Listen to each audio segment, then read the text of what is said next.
इकट्ठे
जी लेना चाहेंगे अपने आप में पल कभी कभी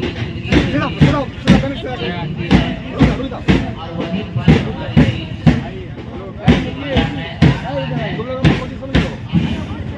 का जो संघर्ष रहा है वो ऐसा लगता है कि जैसे हमारे जिगर से निकला हुआ संघर्ष है। जोश और जुनून से उन्होंने समस्याओं का समाधान किया, समस्याओं का जिन्होंने सामना किया, जिस उत्साह से, जिस पराक्रम से उन्होंने इतिहास रचा। जिस समय एमएलसी का चुनाव चल रहा था, हम सभी को तो अनुमान था कि उनकी जीत सुनिश्चित होगी, लेकिन आम जनमानस को ये पता नहीं था कि ये मशाल जिसकी रोशनी इतनी दूर तक फैलने वाली है वह अपने आप में शांत है, अपने आप में आत्मविश्वास तो जरूर है, लेकिन थोड़ी सी आशंका है कि क्या होगा। चलिए कैसा हो बंशीधर ब्रजवासी, बंशीधर ब्रजवासी हमारा संघर्ष कौन करेगा? हमारा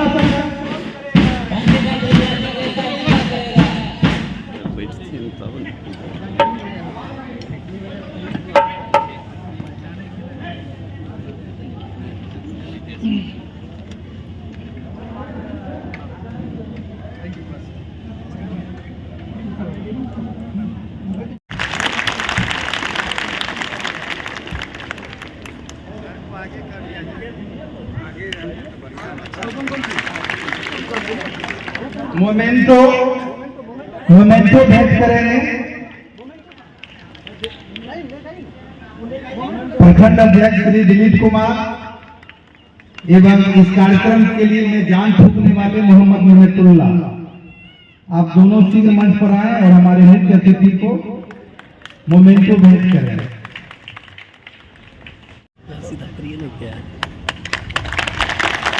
तालियां रुकनी नहीं चाहिए।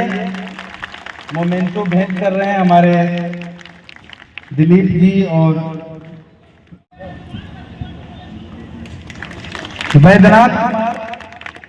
बैद्यनाथ कुमार जी, आप भी आएंगे। और हमारे बीच चंदन सर जो योग विद्या में निपुण है।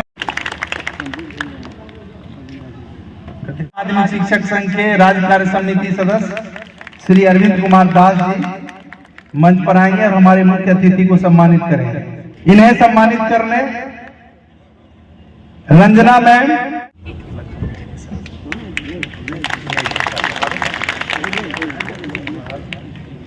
प्रस्तुति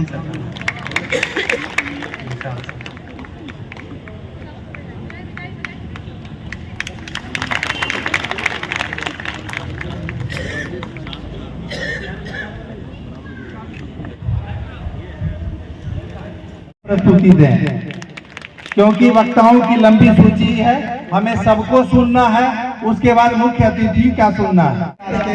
बगैर धन बल के, बगैर लोकतंत्र के, हम लोगों के सहयोग से यहाँ तक पहुँचे हैं, ये बहुत ही गौरव की बात है। अब बड़े से माला में सम्मानित कर रहे हैं आरा के ध्वजवाहक स्मृति शेष महान राजनेता कर्पूरी ठाकुर की इस पावन धरती समस्तीपुर की भूमि को मैं नमन करता हूं। इस कार्यक्रम की अध्यक्षता कर रहे हमारे संगठन के विभूतिपुर के अध्यक्ष भाई दिलीप जी, हमारे संगठन के जिला अध्यक्ष भाई निशांत नीलाभ जी, महासचिव भाई संतोष जी, प्रखंड सचिव आरसी प्रसाद जी, हालांकि जो कवि आरसी प्रसाद जी हुए वो भी यहीं के हैं, और मंच पर उपस्थित हमारे क्रांतिकारी जुझारू प्रदेश स्तरीय नेता, बिहार पंचायत नगर प्रारंभिक शिक्षक संघ के प्रदेश के उपाध्यक्ष भाई रामचंद्र जी, प्रखंड के उपाध्यक्ष यहाँ वैद्यनाथ जी, कोषाध्यक्ष मिन्नतुल्लाह जी, सुनील जी, महेश जी, रमेश जी, माध्यमिक शिक्षक संघ के सम्मानित आदरणीय नेता हम लोग के अभिभावक बालो यादव जी। अभी मैं आया तो बच्चियों ने स्वागत किया इतना बेहतरीन। विश्वविद्यालय के उत्कृष्ट मध्य विद्यालय बेलसंडी डी के प्रधानाध्यापक आदरणीय पंकज जी, सुकंठ गायक और हमारे संगीत शिक्षक निशांत जी, हमारे पुराने साथी भाई राजा राम महतो जी, रविंद्र कुमार सिंह जी, विनोद कुमार प्रभाकर जी, संजीव जी, बहन सुमन जी, माध्यमिक शिक्षक संघ के प्रदेश कार्य समिति के सदस्य अरविंद कुमार दास जी,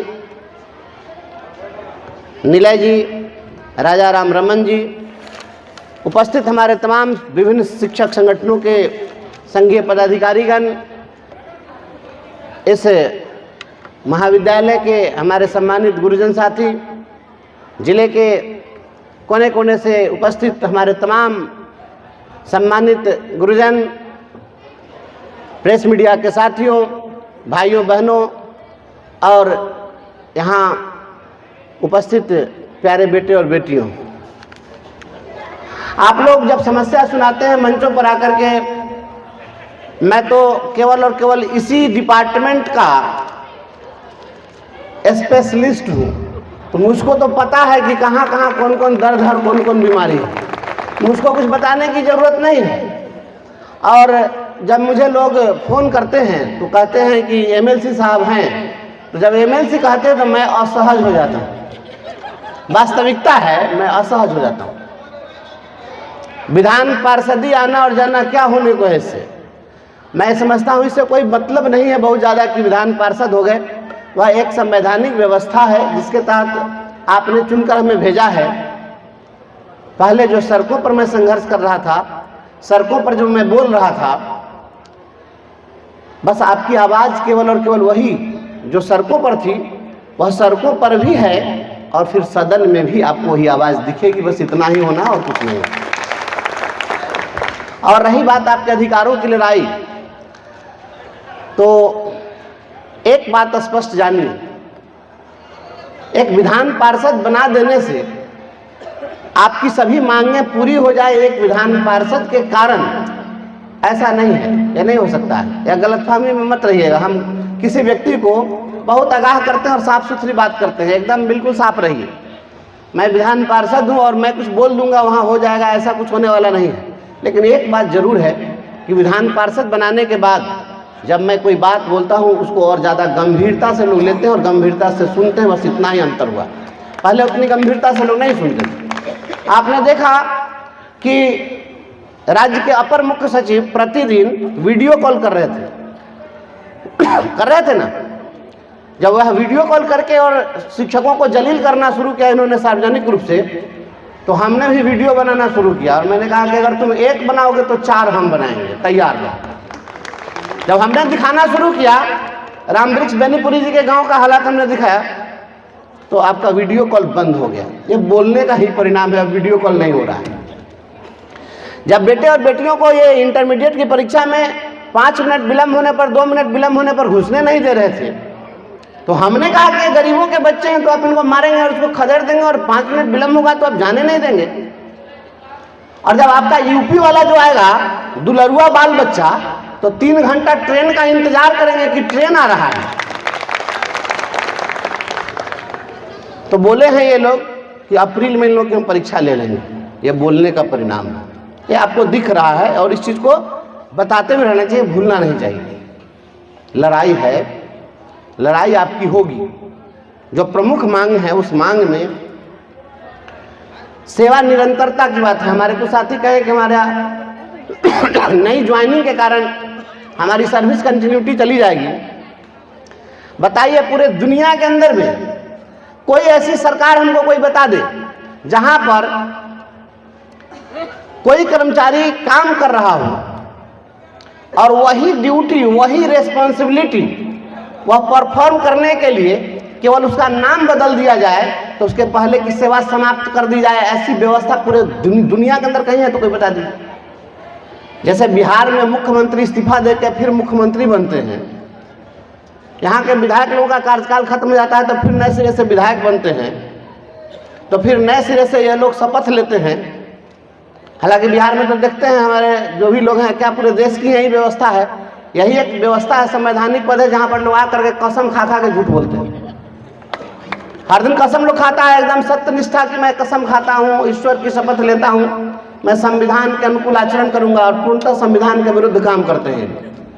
कसम खा खा के झूठ बोलते हैं। पिछले दिनों अभी हम मुकेश जी बैठे हुए हैं रात्रि प्रहरी के, जब हम कहीं भी जब बात करते हैं उनका चेहरा हमको ध्यान में आता है। हमने उस दिन शून्यकाल समिति की बैठक थी, शून्यकाल समिति का मैं भी मेंबर हूँ, अधिकारियों को बुलाया गया था, उसमें रात्रि प्रहरी की बात हुई थी। मैंने वहाँ पर कहा जो मैं आपको यहाँ पर बता देता हूँ, रात्रि प्रहरी की समस्या पर सवाल किसी माननीय सदस्य ने 2022 में उठाया था और उसका कंप्लायंस नहीं हुआ, कोई जवाब नहीं आया था, तो वो क्वेश्चन था। तो वहाँ पर हमने कहा कि रात्रि प्रहरी को कितना पैसा मिलता है? 5,000 रुपया मिलता है, और ये 5,000 रुपया इनको मिलता है। उस 5,000 के लिए एक रात्रि प्रहरी की हत्या भी हो गई। कहाँ पर हत्या हुई जी? वैशाली में हत्या हुई, और हमारे मुजफ्फरपुर में ही जानलेवा हमला हुआ मीनापुर में। तो हमने कहा वहाँ पर डायरेक्टर लोगों को कि आप बताइए, आप लोग डायरेक्टर हैं IAS हैं, 5,000 रुपया पर आप काम ले रहे हैं और रात में अकेले रह के निगरानी कर रहा है, जान जोखिम में डाल करके वो काम कर रहा है। और उस 5,000 रुपया को प्राप्त करने के लिए जब एडवाइस बना करके, वेतन बना करके और HM भेज दे रहा है, तो DPO कार्यालय में 6 महीना तक वो कार्यालय का चक्कर लगा रहा है, तब जाकर उसका पेमेंट हो रहा है, वो भी उसका कमीशन दे रहा था। तो हमने कहा कि इससे बढ़िया है कि अपने DO DPO को कहिए कि इससे बढ़िया काम है कि मुक्ति धाम अंत्येष्टि घाट पर जाके कफन में जो पैसा वसूलता है वही काम शुरू कर दिए। कितनी शर्मनाक बात है, बताइए। मैंने कहा, और इसी लहजे में हमने कहा है, अब जान ले मैं मिलावटी बनावटी आदमी नहीं हूं, और उन्होंने रियलाइज किया इस बात। और स्थानांतरण के लिए शिक्षक परेशान हैं, कोई 200 किलोमीटर 400 किलोमीटर घर से दूर है। आज फिर मैं देखा हूँ अखबार में कहीं एक शिक्षक ने सुसाइड किया, आज फिर आत्महत्या किया। कोई शिक्षक इतना डिप्रेशन में है कि वो आत्महत्या कर रहा है, तो बिहार के सरकार को शर्म आनी चाहिए कि उसके राज्य में उसकी व्यवस्था के कारण प्रतिदिन शिक्षक आत्महत्या कर रहे हैं या सड़कों पर एक्सीडेंट में मर रहे हैं, या व्यवस्था से प्रताड़ित लोग हैं। और सर्विस कंटिन्यूटी का लाभ आपको मिलेगा। अगर सर्विस कंटिन्यूटी का लाभ, सेवा निरंतरता का लाभ यह सरकार नहीं देगी तो इस सरकार की भी निरंतरता नहीं रहेगी, सरकार की विदाई होगी। आप लोग तैयार रहिए। यहाँ जितने लोग बैठे हुए हैं, माध्यमिक शिक्षक संघ के लोग भी हैं, प्राथमिक शिक्षक संघ के भी लोग हैं, हमारे विभिन्न नियोजित शिक्षक संगठनों के भी पदाधिकारी बैठे हुए हैं। एक बात मैं बोलता हूँ, मैं ओपन मंच से बोल रहा हूँ उस बात को। एक चुनाव तिरहुत का हम लोगों ने जीता है, लेकिन वह जो चुनाव का परिणाम है वो संतोषजनक परिणाम नहीं है। आप लोगों को लग रहा होगा कि हमने बहुत बड़ा कीर्तिमान बना दिया, मैं इसको कीर्तिमान नहीं समझता हूँ। मुझे प्रथम वरीयता का कितना वोट मिला? 23,003 वोट मिला, और हमारे तिरहुत क्षेत्र में शिक्षकों की संख्या है 65,000। अभी 65,000 शिक्षक मिल करके वोट कितना लाए? 23,003। ये केवल शिक्षक का ही वोट नहीं था, अपने परिवार का भी वोट था, समाज का भी वोट था। इतने दिनों तक समाज में हमारा भी कुछ व्यक्तिगत परिचय है। तो उस 23,003 वोट में प्रथम वरीयता का 15,000 वोट ही अधिकतम होगा तो शिक्षकों का होगा। शेष वोट कहाँ गया? माध्यमिक शिक्षक संघ, प्राथमिक शिक्षक संघ और टीईटी के शिक्षक संघ, जो भी संघ लोग हैं, सब अलग अलग बैठ करके और अलग अलग लोग अलग अलग कैंडिडेट का समर्थन कर रहे थे जाति के आधार पर। और जात जात जब तक खेलिएगा आपको कोई न्याय नहीं दिला सकता है। हम बहुत खरा बोलते हैं और खरा बोलते हैं, हमको इससे कोई फर्क नहीं पड़ता है कि मैं विधान पार्षद फिर रहूंगा या नहीं रहूंगा। अगले साल फिर चुनाव, अगर आप एमएलसी बना करके भेजिएगा तो आपकी आवाज़ सदन में गूंजेगी, नहीं बनाइएगा तो सड़क पर हम हल्ला करते रहेंगे। ये लड़ाई आपकी है, मेरा क्या बनना बिगड़ना है इससे।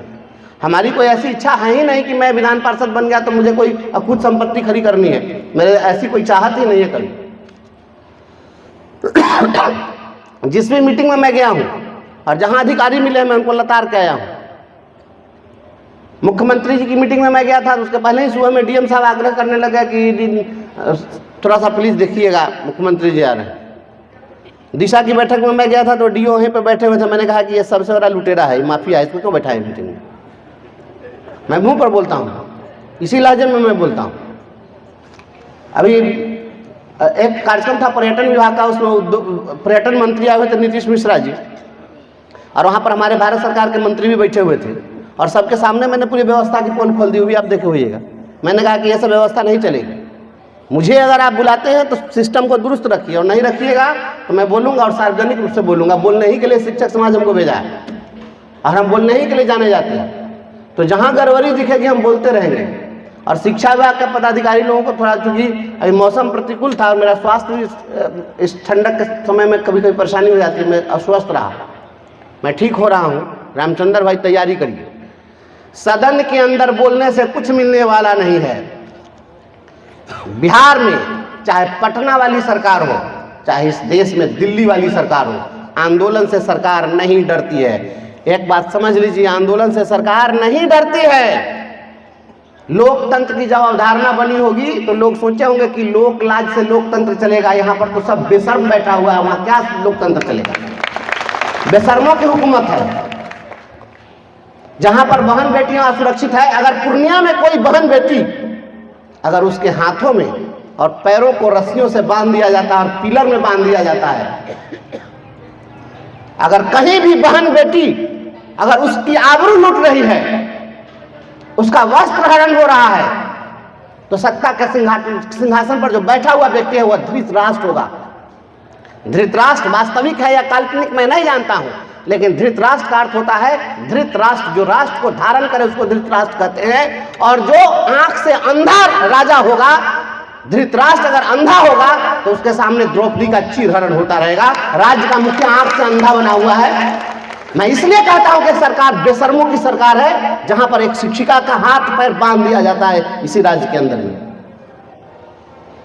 जो हो रहा है आप सब आप सामने देख रहे हैं क्या हो रहा है। आपको लड़ाई लड़नी पड़ेगी और लड़ाई होगी, अब आंदोलन नहीं होगा। अब बिहार के शिक्षक अपने जमीन को जगाइए और जाति पाति से बाहर निकलिए। बहुत जाति अगुतियागिरी किए, जाति के आधार पर संगठन चलाए और उससे बाहर निकल जाइए। और जिस दिन से बाहर निकल गए, हम 6 लाख लोग हैं। किसी भी पंचायत में हमारी संख्या 65 से कम नहीं है। किसी पंचायत में हम 150-150 लोग हैं। 150-150 पढ़े लिखे लोग किसी भी पार्टी में एक पंचायत में नहीं मिल सकते हैं। हम चाहें तो जो चाहें वही कर सकते हैं, लेकिन चुनाव जब आता है तो जाति का कीड़ा बड़ा तेजी से काटने लगता है। इससे उबरिए। 2025 का चुनाव है। अगर यहाँ पर मंच पर बैठी हुई एक बहन कहती है कि हम सेवानिवृत्त हो गए, हमको कुछ नहीं मिला, तो आप इस चीज को समझिए, सेवानिवृत्ति सबकी होनी है, सभी लोग रिटायर होंगे और ऐसे ही रिटायर होना पड़ेगा। कोई जाति का नेता आपको कोई मदद करने नहीं आएगा। आइए कथित सुशासन की सरकार को इस चुनाव से पहले एक सीधा संदेश देते हैं। पटना में एक महाजुटान करिए, 5 लाख शिक्षकों को एक दिन पटना में जुटाइए। अब आंदोलन नहीं करना है, गर्दनी बाग नहीं जाना है, गांधी मैदान में आना है और ताकत दिखाना है कि हम 5 लाख लोग, 6 लाख लोग खड़ा हो गए हैं तुम्हारे खिलाफ में। या तो तुम हमारी मांगों को पूरा करो और नहीं तो 2025 में तुम्हारे विदाई की पटकथा हम लिखेंगे। तैयारी करिए इसके लिए और सेवा निरंतरता इस सरकार को देनी होगी। नाम बदलने से क्या होगा? शिक्षा मित्र, नियोजित शिक्षक, अविशिष्ट शिक्षक, उत्कृष्ट शिक्षक, निकृष्ट शिक्षक, भांति भांति के शिक्षक, रंगारंग बिरंगारंग शिक्षक। ये क्या हो रहा है? एक स्कूल में अब भांति भांति का शिक्षक लाइएगा। अब हर दिन सीनियरिटी के लिए लड़ाई है, मारामारी है। अब दिक्कत इस बात की हम किसके पक्ष में बोले? हम कहेंगे कि नियोजित शिक्षक सीनियर तो नया जो बीपीएससी से आएगा कहेगा ये देखिए ये नियोजित शिक्षक के पक्ष में बोलना है। यहाँ तो आपस में सिर्फ फुटा हुआ है ना। बीपीएससी के लिए बोलिए तो नियोजित शिक्षक नाराज, क्योंकि हम लोग निजी हितों के लिए लड़ने लग जाते हैं। एक देश, एक शिक्षक, एक वेतनमान होना चाहिए, एक नाम होना चाहिए शिक्षक का। ये ये रंग बिरंग का शिक्षक नहीं होना चाहिए। इस देश के अंदर बहुरंगी शिक्षा व्यवस्था चल रही है, हम इसका भी प्रतिकार करते हैं। इस देश में एक बोर्ड, एक देश, एक सिलेबस, एक किताब, एक व्यवस्था, एक शिक्षक, एक विद्यालय, 1 नेशन 1 एजुकेशन लागू करो। गरीबों के बच्चे कहीं और पढ़ेंगे, अमीरों के बच्चे कहीं और पढ़ेंगे, कॉर्पोरेट के बच्चे कहीं और पढ़ेंगे, ब्यूरोक्रेट के बच्चे कहीं और पढ़ेंगे, अरिस्टोक्रेट के बच्चे कहीं और पढ़ेंगे। ये व्यवस्था नहीं चलेगी इस देश के अंदर। अगर 1 नेशन 1 एजुकेशन की बात, 1 नेशन 1 इलेक्शन की बात ये लोग करते हैं, 1 नेशन 1 एजुकेशन की बात क्यों नहीं करते हैं? 1 नेशन 1 टीचर की बात क्यों नहीं करते हैं? इस पर लाना होगा इस सरकार को। और आइए हम लोग तैयारी करते हैं। आप जितनी भी बात इसमें कहे हैं उस सब पर हम काम कर रहे हैं। सेवा निरंतरता का मामला हो, स्थानांतरण का मामला हो, स्वैच्छिक पदस्थापन का मामला हो, वेतन विसंगति का मामला है, रात्रि प्रहरी का मामला है, रसोइया का मामला है, टोला सेवक तालीमी मरकज का मामला है, डाटा एंट्री ऑपरेटर का मामला है। जितना है सब चीज़ पर हमारी निगाह है। और वित्त रहित गुरुजनों की भी लड़ाई लड़नी है, उनको भी अनुदान के बदले वेतनमान दिलवाना है। आपको तो कुछ मिल भी रहा है। वित्त रहित गुरुजनों की हालत आपको पता है? आप पता करिए उन लोगों की हालत। पीएचडी कर करके लोग प्रोफेसर बने हैं और स्थिति है रोने लगते हैं वो लोग बात कहते कहते। उनकी भी लड़ाई लड़नी। या मैं समझ गया कि 85 में बना हुआ है तो हम समझ रहे हैं, 1986 में टेक ओवर हुआ था तो हम समझ रहे हैं। तो वित्त रहित गुरुजनों की भी लड़ाई लड़नी है। सारी लड़ाई हम लोग लड़ेंगे। हमारे पास समय नहीं है, फिर अगले साल हमको भी चुनाव भी है, एक साइकोलॉजिकल प्रेशर वो भी है। लेकिन आइए हम लोग लड़ते हैं। और अभिनंदन, यह जो कार्यक्रम है आप लोगों ने आयोजित किया है, इसके लिए आप लोगों को हम बहुत बहुत धन्यवाद देते हैं। दिक्कत यही है कि एक तो मेरी अस्वस्थता और दूसरी बात है कि स्थिति यह हो गई है कि छोटा से लेकर बड़ा जो भी कार्यक्रम होता है अब सब लोग हमारे पास पहुंच जा रहे हैं। क्योंकि जितने भी हमारे और माननीय सदस्यगण हैं, पता नहीं उन लोगों के पास लोग क्यों नहीं जा पा रहे हैं। हम बहुत सहजता से उपलब्ध हैं। सब नौजवानों की टोली हमारे पास पहुँच जाती है। एक अभी कोचिंग, एक कंप्यूटर क्लास का भी फीता काट के उद्घाटन करके यहाँ आए हैं और अब जाएंगे तो अभी जो है ट्रॉफी बांटना है। वो बच्चा सब परेशान होगा, वो अब सोच रहा होगा कि आएंगे कि नहीं आएंगे। तो अब हमको वहाँ पहुँचना है। तो अरे उतना ही नहीं, ब्यूटी पार्लर तक के उद्घाटन के लिए कहने आता है। तो अब लोगों की उम्मीद इतनी बढ़ी हुई है और हम चाहते हैं जो कोई बुलाता है तो हम सबके पास जाते हैं। छोटा छोटा बड़ा से बड़ा सब कार्यक्रम में लोग, साहित्यिक कार्यक्रम है उसमें भी बुलाते हैं लोग, हम जाते हैं। आपको कहना नहीं होगा। सदन आ रहा है, क्वेश्चन बना रहे हैं हम लोग, सदन में सवाल उठाएंगे। और विधान परिषद में इस बार के बजट सत्र में सबसे ज़्यादा सवाल पूछने का रिकॉर्ड आपके नाम होगा। सारा ये सवाल होगा, चिंता मत करिए। हर विषय पर आप सभापति हो चूँकि उनका है, अब हमको समय केवल दे दे। समय अगर दे देंगे तो सदन के अंदर में जो आपकी आवाज़ सड़कों पर रहती है आप सुनेंगे। हमने वादा किया था और कुछ दें या ना दें, जब मैं सदन के अंदर बोलूँगा आपके दिल को सुकून मिलेगा एकदम। आप चिंता मत करिए, हम पूरी तैयारी के साथ जाएंगे। बोलेंगे, ऐसे कोई फर्क नहीं पड़ता है कि वहाँ मुख्यमंत्री हैं कि प्रधानमंत्री हैं कि मंत्री हैं। आपकी आवाज़, आपकी भावना और आप ही के शब्दों में मैं वहाँ पर रखूँगा, जैसा आप चाहते हैं, जैसा आप जानते हैं। नियोजित शिक्षकों को सभी लोगों को राज्यकर्मी का दर्जा दिलाना है। जो लोग विशिष्ट शिक्षक बने उनका स्वैच्छिक पदस्थापन, जो लोग विद्यालय अध्यापक बने उनका स्वैच्छिक पदस्थापन, सेवा निरंतरता का लाभ। और एक बात मैं बता देता हूँ, पिछले मीटिंग में वहाँ पर प्रमोशन की बात हमने की थी, वो एजेंडा में नहीं था, लेकिन हमने कहा था डायरेक्टर को कि आप प्रोन्नति क्यों नहीं दे रहे हैं जब हाई कोर्ट से ऑर्डर हो गया है। हालांकि उसके पहले ही संचिका भरी हुई थी, हमको पता है। मुझे लगता है कि नियोजित शिक्षकों की प्रोन्नति बहुत जल्द होगी, प्रमोशन की कार्रवाई होने जा रही है, ये आपका मैं बताता हूँ। ये करें, कुछ काम ये लोग करेंगे, क्योंकि जानना है कि नहीं करेंगे तो ये इतना आसानी से छोड़ेगा नहीं। और जितना भी एरियर लंबित है पूरे बिहार में, किसी भी जिला में कि एडवाइस बन के गया DO DPO कमीशन के चलते नहीं दे रहा है, टोटल एडवाइस इकट्ठा करिए, सारा एडवाइस आप लोग इकट्ठा करिए, उसकी कॉपी लाइए, किसका किसका भुगतान नहीं हुआ। हम चाहते हैं कि पूरा एडवाइस लेकर हम खुद जाएंगे ACS के पास, बोरा में भर के लेके जाएंगे और हम कहेंगे कि अगर आपका जिला का पदाधिकारी इसका पेमेंट नहीं करता है, इसमें कमीशन मांगता है, तो या तो उस पर कार्रवाई करिए और नहीं तो हमको आप पावर दीजिए, हम साइन करके देते हैं, सबका पेमेंट कराइए। हम जा करके ACS के गेट पर धरना पर बैठ जाएंगे, वहाँ सचिवालय में। आप एकदम आप जिस रूप में चाहते हैं उसी रूप में होगा। हमको बहुत सारे लोग कहते हैं कि थोड़ा सा संभाल के, कोई संभालना नहीं है। हमको बोलने के कारण, जब हम टीचर थे तो हमको डिसमिस कर दिया, सदन में भी बोलने के कारण डिसमिस करना है कर दो, लेकिन हम बोलते रहेंगे और शिक्षक की आवाज़ को हम दबने नहीं देंगे। जितना कमीशन और घुसखोरी है, और पूरे बिहार के शिक्षकों से हम आह्वान करते हैं, मीडिया के साथी लोग हैं, पूरे बिहार के शिक्षकों से आह्वान करते हैं कहते तो हैं आपकी फलना घूस मांगता है, साक्ष्य देने के लिए कहते हैं तो आप साक्ष्य नहीं देते, लिख कर देने के लिए कहते हैं तो आप लिख के नहीं देते हैं। व्हाट्सएप पर हमको लोग लिखते हैं, कहते हैं सर मेरा नाम उजागर नहीं कीजिएगा, तो भाई कंप्लेन आप नहीं कीजिएगा तो हम क्या कर देंगे। उसमें कुछ ऑडियो वीडियो बनाइए और ऑडियो वीडियो बना करके कुछ आप दीजिए, व्यवस्था बनाइए, और जिनको अगर कोई घूस देना है, अगर कोई मांग रहा है, तो विजिलेंस से पकड़वाने की में अगर आपको लगता है कि हमको दिक्कत है, तो जो भी कर्मचारी, जो भी पदाधिकारी घूस मांगता है उसका ऑडियो वीडियो कुछ बना करके लाइए, तय करिए, हमको बुलाइए, हम पैसा देते हैं, उसका पहले वीडियो बना लेंगे, उसका नंबर सीरियल नोट कर लेंगे, पैसा दीजिएगा, उसी जगह पकड़ के जूता से पीटेंगे उस पदाधिकारी और कर्मचारी को जो घूस मांगता है। मैं पूरे होशोहवास में बोल रहा हूँ या संसदीय सदन में बोल रहा हूँ, लेकिन उसका इलाज कर देंगे, क्योंकि घूसखोरी से भाई त्रस्त है पूरा बिहार। बिना पैसा का एक काम नहीं होता किसी कार्यालय में, नीचे से ऊपर तक पूरा भ्रष्ट है। समरसिबुल गराया, सब में से पैसा, पानी निकला कि नहीं निकला, पैसा बहुत निकल गया उसमें से। समरसिबुल गराया गया था पानी के लिए, उसमें पैसा निकालने के लिए। बेंच डेस्क स्कूल में पहुंचाएगा, उसकी हालत आप देख ही रहे हैं। एगो बेतिया के DO का आपने देखा है, घर से बरामद कितना पैसा हुआ है, उसको देख रहे ना, करोड़ों करोड़, तो करोड़ों करोड़ रुपया निकले, कहाँ से पैसा आ रहा है। बिहार का सबसे बड़ा घोटाला शिक्षा विभाग में हुआ है, और मैं शुरू से यह बात कर रहा था। तो जो मोगेम्बो आया था उसको समझ में नहीं आ रहा था, क्योंकि वो पता नहीं उसको भी कमीशन मिल रहा था इसमें से। तो हम नए वाले को ही कह दिए हैं कि ये घुसखोरी नहीं चलेगी। आई जितना सब कमीशन खोरी किया है, सदन में ये भी मामला उठेगा, बेंच डेस्क समरसेबुल सब उठेगा। साक्ष्य अगर मिल जाए तो किसी भी पदाधिकारी को बख्शेंगे नहीं, चाहे कोई भी रहे। जिस लहजे में जो बात करेगा उसको उसी लहजे में जवाब दिया जाएगा। आप लोगों ने कार्यक्रम आयोजित किया और आप सभी लोग इतना समय दिए, समय भी बहुत हो चला है। आप लोगों को बहुत बहुत धन्यवाद, बहुत बहुत आभार। आपकी उम्मीदों पर 100% खरा उतरने की मैं कोशिश करता हूं।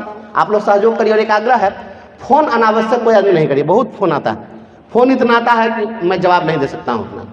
और अननेसेसरी बात, आप जो बात कहना चाहते हैं जब हम उसको कर ही रहे हैं, अब मान लिया कि हमने किसी चीज़ के लिए कोई पत्र लिखा, कोई बात की, तो फिर उसी बात के लिए फ़ोन करेंगे हमको, सर आप किए ना, बहुत अच्छा लगा। अरे भाई अच्छा लगा, बढ़िया बात था, अच्छा लगने ही के लिए हमने किया, लेकिन अभी समझाने की हमको क्या जरूरत है। वो आप रखिए, आप खुश होइए, कोई दिक्कत नहीं, लोग को बताइए। तो हम ही को समझाने लगते हैं, हमारा ही पत्र हम ही को व्हाट्सएप पर भेजें।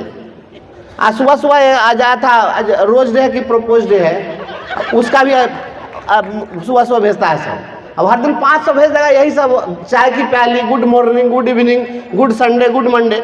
अब होता क्या है कि उसमें जो अच्छा मैसेज होता है वो छूट जाता है। तो इन चीज़ों से परहेज करिए। हर दिन 500 से ज़्यादा व्हाट्सएप पर आता है। जब चुनाव जीते तो हमको लगता है कि लगभग 60-70 हज़ार मैसेज होगा व्हाट्सएप पर। और लोग कहेंगे कि सर हमने आपको व्हाट्सएप पर बधाई दिया, आप देखे नहीं। हम कहे भैया 70,000 कोई देखता कौन। तो ये सब परेशानी होती है। आप जो भी समस्या आप लिख करके दीजिए, आइए लड़ते हैं। एक बात याद रखना है, यहां से कसम खाकर जाइए, जाति पाति में हम लोग नहीं बटेंगे, जातिगत आधार पर संगठन नहीं चलाएंगे, और नहीं तो यहाँ शिक्षक एकता की बात करेंगे और रात में व्यक्तिगत रूप से फोन करेंगे कौन जात है, इसे बुझे लेना, तो नहीं होगा। और समस्तीपुर जिला जो है अपने आप में सुलझा हुआ क्रांतिकारी जिला है। हमेशा शिक्षक संगठन का जब आंदोलन हुआ है अग्रणी भूमिका में रहा है रामचंद्र भाई, अगली पंक्ति के नेता हैं। और हम रथ यात्रा भी लेकर के आए थे यहाँ पर, और संयोग से यह मेरा सौभाग्य है कि समस्तीपुर जिले में मेरा ससुराल है, आप लोगों पर विशेषाधिकार भी है मेरा। तो आप तमाम लोग बने रहिए, हम करते हैं, सदन आने दीजिए और सदन चलेगा। इसी बीच में पटना हम बुलाते हैं, आप लोग आइएगा। छुट्टी के दिन स्कूल खोलेगा तो नहीं जाना है, उसको हम लोग सलट देंगे। आइए 5 लाख लोग पटना जुटिए, सीधा संदेश, तुम हमें चैन से जीने नहीं दोगे तो हम तुम्हें चैन से मरने नहीं देंगे।